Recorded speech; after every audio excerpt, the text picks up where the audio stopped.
So it looked like DiJonai Carrington just got booted from the Dallas Wings. DiJonai, your game was stinking in the mud, and the Dallas Wings wanted nothing to do with you going forward. What do you call a player so reckless that even the referees need security?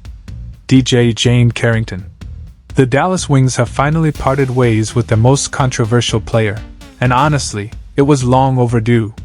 This is the same Carrington who poked Caitlin Clark in the eye during the playoffs, injured her own teammate Paige Buchers while aiming for Jessica Shepard, and caused such a scene during a Chicago Sky game that officials had to call in security. She's racked up 4 flagrant fouls this season alone. That says everything about why Dallas was eager to move on. If you want Carrington out of the league, comment, "Fire Carrington." Now, DiJonai Carrington couldn't keep her hands clean either. With staying out of headlines on the internet, she was always in headlines, punching players in the eye. And then we have to remember, she nearly injured Paige. Like, everybody forgot about that. Y'all remember when she nearly injured Paige, nearly took her whole knee out? Like, we got to remember all of those things transpired during this basketball season, man. For her to tell you, they made it their business to get rid of her. Before we get into how Carrington got the boot from Dallas, let's talk about why they cut ties in the first place. There's a fine line between being a tough defender and being a dangerous one, and with DiJonai Carrington, it all comes down to intent. Her highlight reel looks more like a medical report. It all started with the moment that put her under the spotlight, the infamous eye poke on Caitlin Clark during the 2024 playoffs, which left Clark bruised and fans stunned. DiJonai, you're always in a dirty play. DiJonai, once again, here we are today. Oh, DiJonai. Picture the scene during the Connecticut Sun vs. Indiana Fever first-round playoff clash. Caitlin Clark goes up for one of her signature shots, and DiJonai Carrington steps in to defend. But what happens next is far from routine. Carrington's hand strikes Clark directly in the face, right in the eye. The impact is instant and undeniable. Clark's head jerks back, and she clutches her face in pain. The rookie phenom who helped carry the Fever all season was left with a visible black eye that quickly became the headline of the playoffs. As everyone else has seen this angle, I'm calling her in, and I'm saying to her, I need answers. But here's what most people don't realize about that play.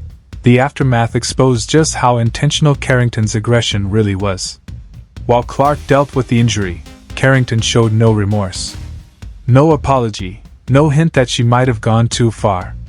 Instead, she leaned into the chaos, doubling down on her physical style like she was proud of it.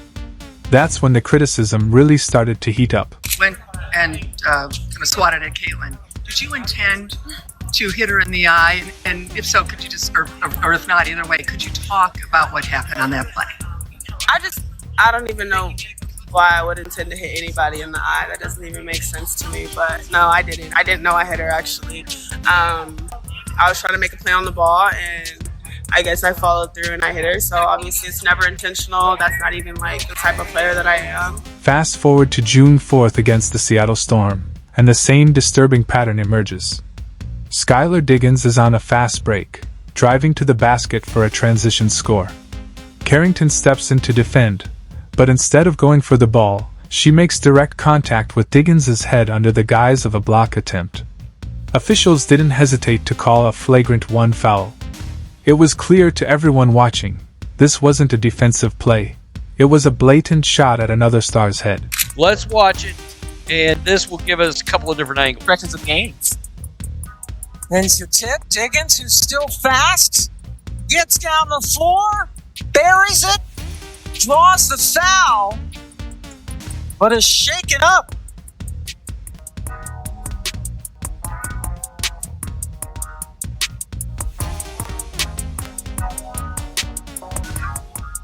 Fast forward to June 4th against the Seattle Storm, and the same disturbing pattern emerges.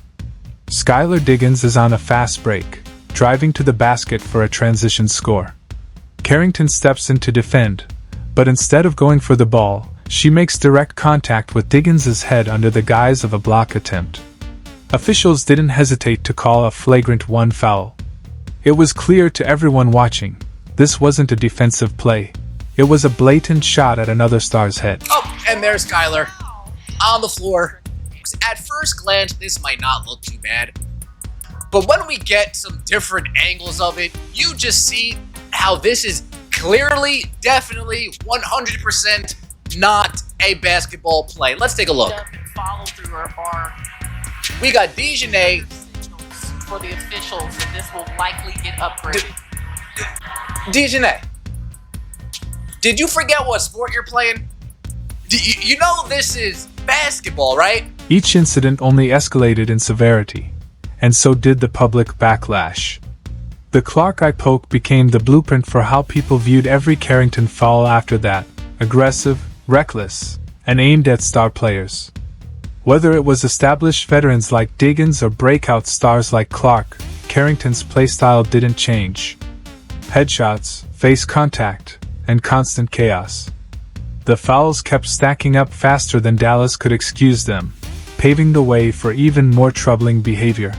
DiJonai Carrington is clearly a dirty player. There's no ifs, ands, or buts about it. And if the chin, what do you have going on in that mind of yours? Are you okay?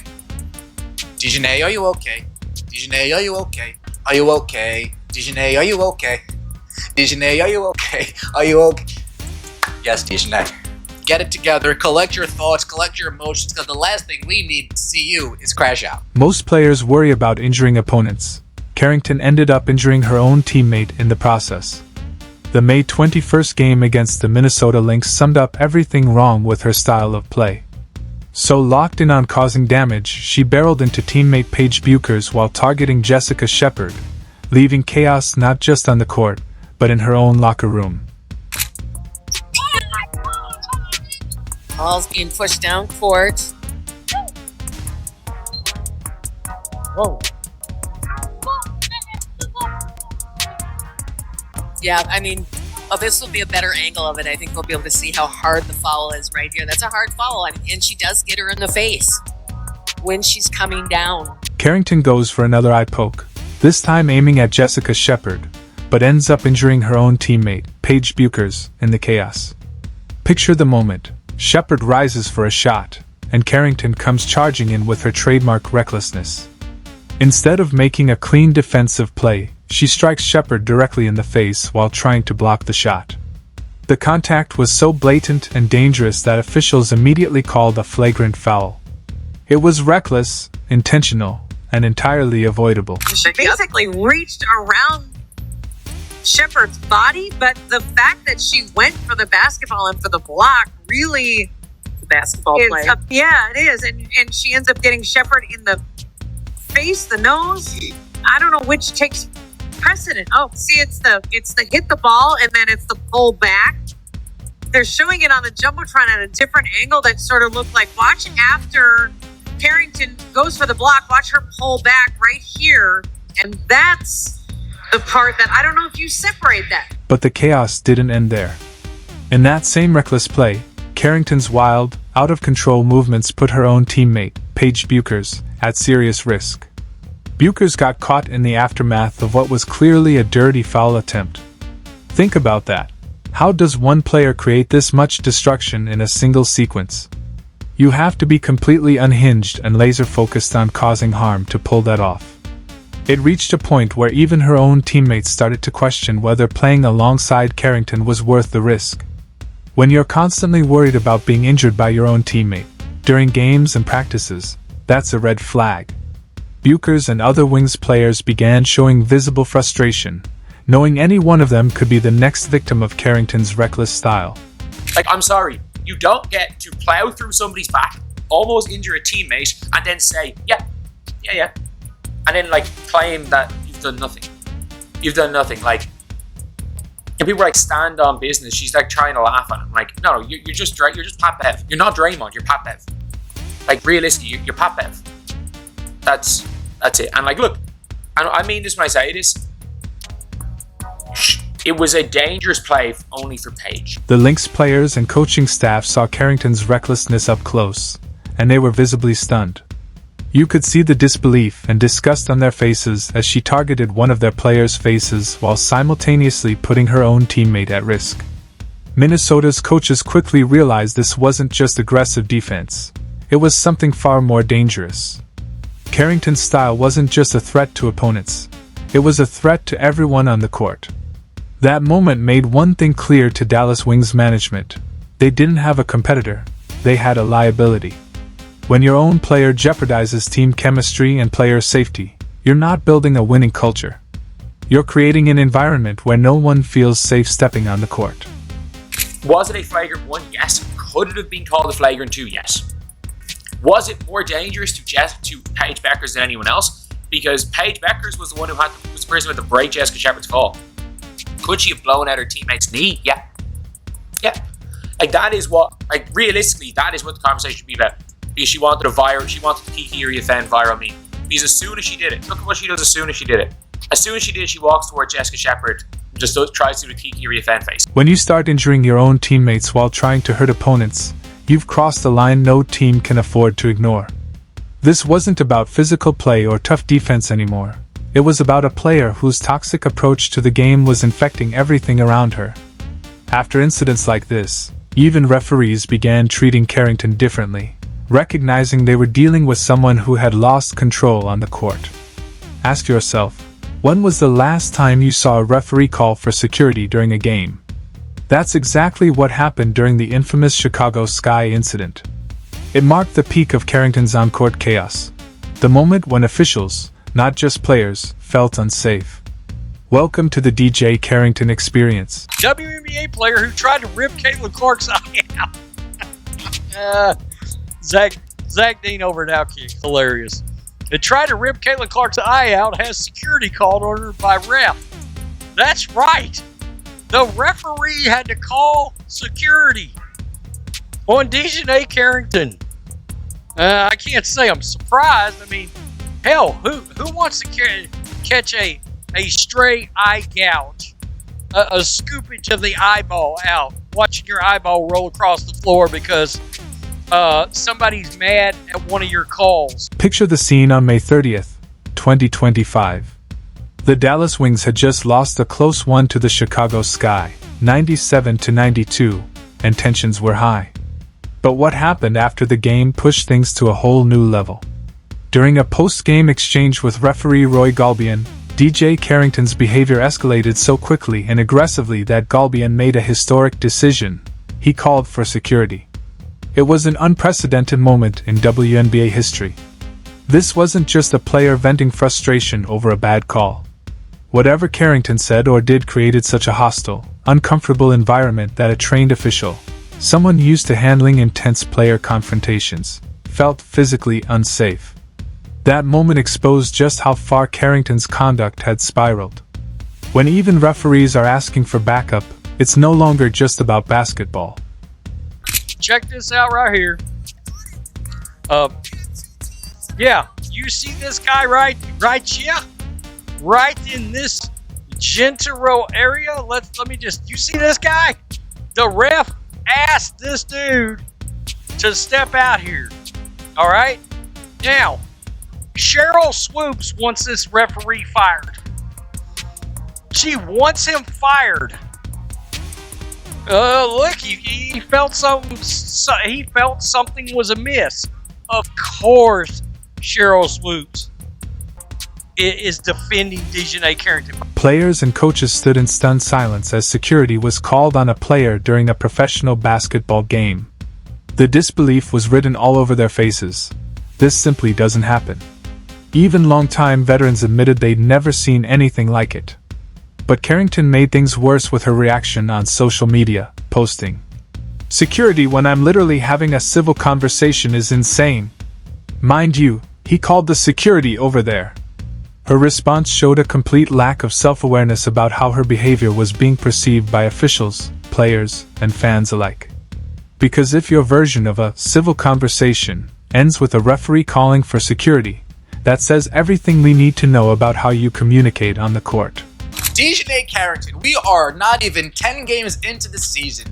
There are more times than not of DiJonai playing dirty, get a flagrant foul, Oh my goodness, DiJonai, what's wrong with you, man? Is this what your coaches condone? Is this what your coaches, like, Christy 2.0, whatever we want to call this coach? I mean, are we condoning this? This incident was the final straw for many fans who were already exhausted by Carrington's antics. They'd seen her poke Caitlin Clark in the eye, target Skylar Diggins' head, and even injure her own teammate, Paige Buchers. Now, she was creating off-court chaos with officials, disruptions that went far beyond the game itself. Her 4 flagrant fouls this season weren't isolated events. They formed a clear, escalating pattern of behavior that officials could no longer ignore. When referees start calling for security during routine post-game conversations, it's a sign that something is deeply wrong. This wasn't about competitive spirit or intensity. It was about a player whose conduct had become so volatile that trained professionals felt unsafe in her presence. At that point, it was no longer just a basketball issue. It was a liability the league and the team could no longer tolerate. Dallas Wings management finally saw the writing on the wall and knew they had to act. It said breaking, Dallas Wings DiJonai Carrington has been traded to the Minnesota Lynx in exchange for Diamond Miller, Carly Samuelson, and Minnesota 2027 second-round pick. The team sources has confirmed that. Here's what makes this trade so fascinating. Minnesota, a legitimate championship contender, just invited chaos into their locker room. The Lynx are cruising with a 24-5 record and are shaping up to be a serious threat to the defending champs, the New York Liberty. And now, they've added a player whose reputation is built on creating problems that extend far beyond the court. Now that's crazy, 'cause last time we seen DiJonai Carrington interacting with Minnesota players, y'all remember this on Studbuds, right? Listen. Okay,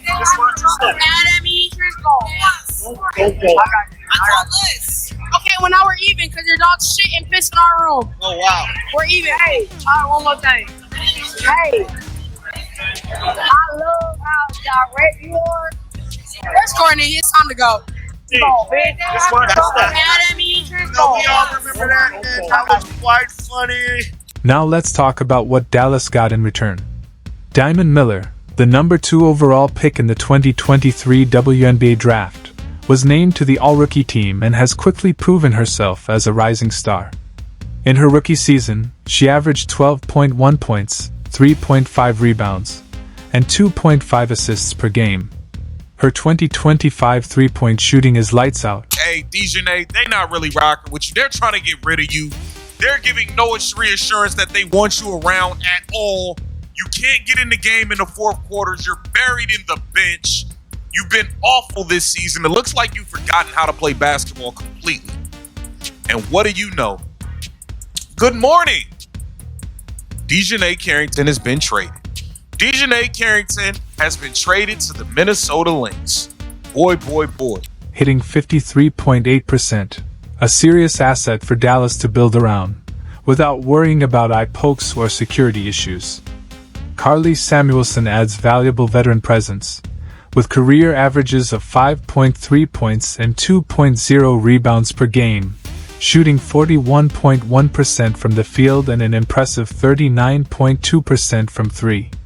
Yes, she's currently recovering from left foot surgery, but she's not bringing drama or behavioral issues to the locker room.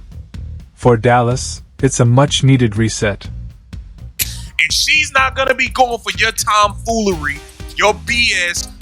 When you get over there, trim the nails down, play basketball, and stop all that nonsense that you be doing. Stop all the flagrant fouling. Look, Cheryl Reeves ain't going to be going for all that.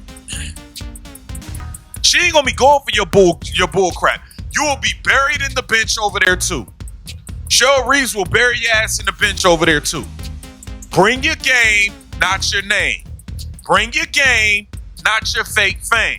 Dallas fans are celebrating this trade like they hit the jackpot. You can feel the wave of relief across the entire fan base. They're finally free from the endless drama and public embarrassment that came with constantly defending Carrington's behavior. No more making excuses for dirty plays. No more trying to justify why a player had security called on her mid-game. Analysts keep saying Minnesota coach Cheryl Reeve might be the one person who can turn Carrington around. But let's be honest, some players are beyond saving when the issues run this deep. Reeve has built a championship culture in Minnesota. But even the best coaches can't fix a player who targets faces and creates chaos with officials. Listen, DiJonai, I told you last time. I'm going to tell you again. You better bring your game to Minnesota or next season you might not even be here. You might not even be here next year. You might be playing on a minimum next year to be in this league. Straight up. You got to understand, you was the same person going on podcasts talking about if we don't get what we want, we sitting and all that. You're not even good enough to be out here talking like that. Here's the ultimate irony. A championship contender just traded for a player best known for getting ejected in big games. And the timing? Even more baffling. The deal came right after Lynx star forward Nafisa Collier left a game with an ankle injury. Minnesota needed steady, reliable depth, not more chaos. Meanwhile, the Dallas Wings just pulled off the smartest move they could have made, admit the mistake and move on. By unloading DiJonai Carrington, they've cleared their locker room of toxic drama and brought in real talent that can actually help build a sustainable, winning future. Minnesota, on the other hand, just invited a walking headline into a locker room chasing a title. Carrington's trade isn't just about one controversial player switching teams. It's a clear signal from the WNBA that talent no longer excuses dangerous behavior. The league has faced mounting criticism for letting aggressive play cross the line into outright risk. This time, Dallas got it right. They removed their biggest liability, and now fans can finally focus on great basketball. Asterisk not asterisk on who might get hurt next. If you think it's time for Carrington to be out of the league, comment. Fire Carrington. Like, subscribe, and turn on notifications.